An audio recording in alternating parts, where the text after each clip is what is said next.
A few days ago, Elon Musk said some very interesting things on the Joe Rogan podcast, and no one seems to be talking about it. He said that there are death cults in existence that are eroding the very fabric of civilization, and they want nothing more than to see the extinction of humanity. Check this out. It's almost like a death cult. It's a death cult. No, that is exactly right. It's essentially the extinctionists.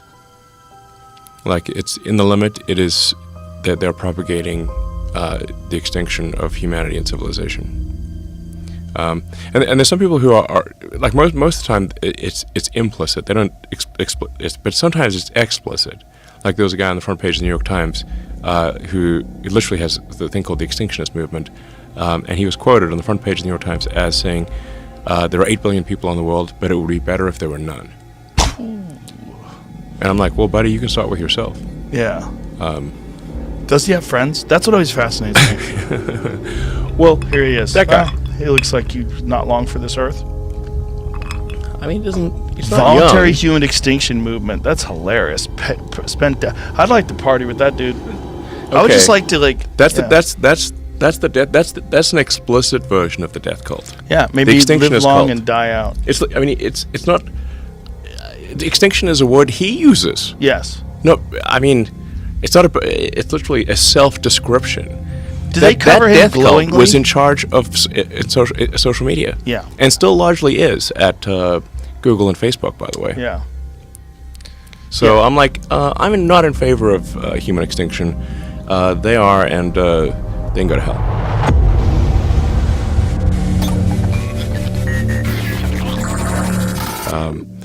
One often hears of the sort of George Soros boogeyman, but I mean, Soros actually, he is, I believe, the top contributor to the Democratic Party. The second one was Sam Bankman-Fried. Yeah. So, and Soros, I don't know. I mean, he had a very difficult upbringing, and in my opinion, he fundamentally hates humanity. That's my opinion. Really? Yeah. I mean, well, he's doing things that erode the fabric of civilization. Getting DAs elected who refuse to prosecute crime. That's part of the problem in San Francisco and LA and a bunch of other cities. So why would you do that? Was it humanity, or is it just the United States as a whole? I mean, he's pushing things in other countries too, not just here. He's doing the same thing? Yeah.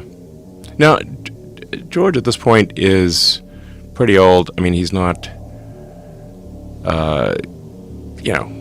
he's basically a bit senile at this point. But I mean, he's very smart, and he's very good at arbitrage. Famously, he shorted the British pound.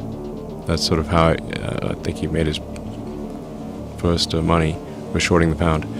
So he's good at spotting, basically arbitrage, like spotting value for money that other people don't see. So one of the things he noticed was that that the value for money in local races is much higher than it is in national races.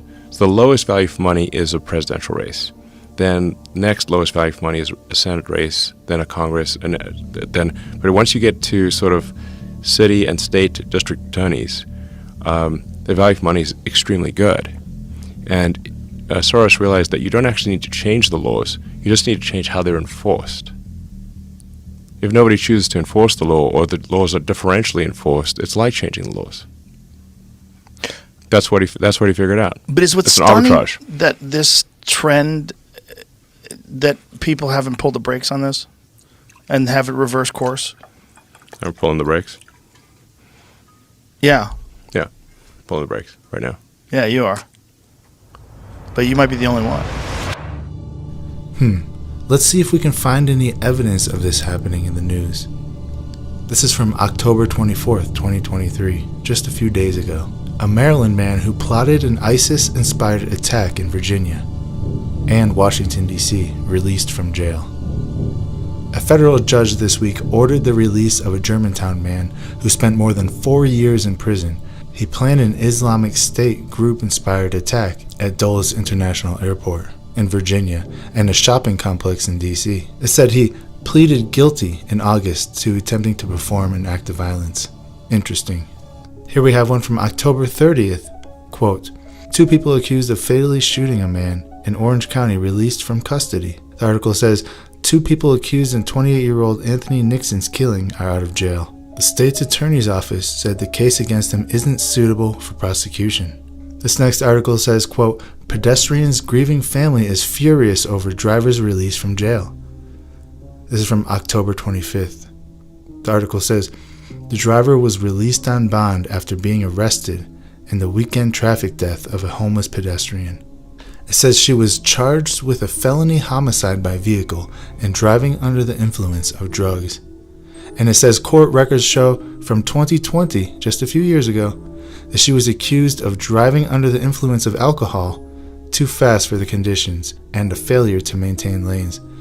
So she has a history of driving impaired, and now she killed somebody, and they let her out of jail. This one says Carlsbad woman who made bomb scare that locked down the city avoids jail via plea deal. A woman accused of making a bomb threat that led to a police lockdown in downtown Carlsbad in February took a plea deal and was sentenced to probation on Monday. Here we have one from October 5th. Suspect released from Orange County Jail 5 days before carjacking a woman. And the article says a woman was carjacked while pumping gas and dragged several feet. The court records show the suspect was released from jail 5 days prior because of lack of formal charges in a burglary case. Now, if you thought that was bad, look at this one from October 24th. Quote, New Mexico teen mom guilty of tossing baby in dumpster to be released from jail. The article says a 19-year-old convicted of attempted first-degree murder of a child and child abuse, resulting in great bodily harm, is set to be released awaiting appeal. She was found guilty for throwing her newborn son into a dumpster at a shopping center. Here's another article from October 30th. It says, quote, Georgia man deemed danger to community released from jail. The article says, newly obtained court records reveal a man a judge called a danger to the community was released on bond after prosecutors missed court deadline to keep him in jail. It really does sound like the fabric of our civilization is being eroded. Here's another article from October 31st. 20-year-old murder suspect freed from jail on PR bond is back behind bars charged with another violent crime. The article says in January 2020, 7 suspects robbed a barbershop and got into a gunfight with the owner. 70 rounds were fired. Police say then a 17-year-old shot and killed one of his accomplices and was charged with murder, and they let him out. And while he was out, he committed another violent crime. But wait, there's more. Springfield EMS worker to be released from jail under Pre-Trial Fairness Act. The article says a Springfield EMS worker charged with first-degree murder will be released from jail. Just keeps getting worse and worse. How many more articles like this are we going to see? I'll show you one more, but I think you get the point already. Quote, community activist charged with released from jail. The article says a community activist is facing several counts of crimes after he was released from the Hudson County Jail on a hefty bond. That was just a few of the articles that are in the news right now. It's just the tip of the iceberg, honestly. I wonder what the true scale of this situation is. Well, I guess we will all find out sooner or later. But I want to know what you think. Is Elon Musk actually blowing the whistle on these types of things in service of humanity? Or is he just one of them, playing his role as a controlled opposition? What do you think? Put it in the comments section below. And I want to thank you all for watching this video. And until next time, God bless you all.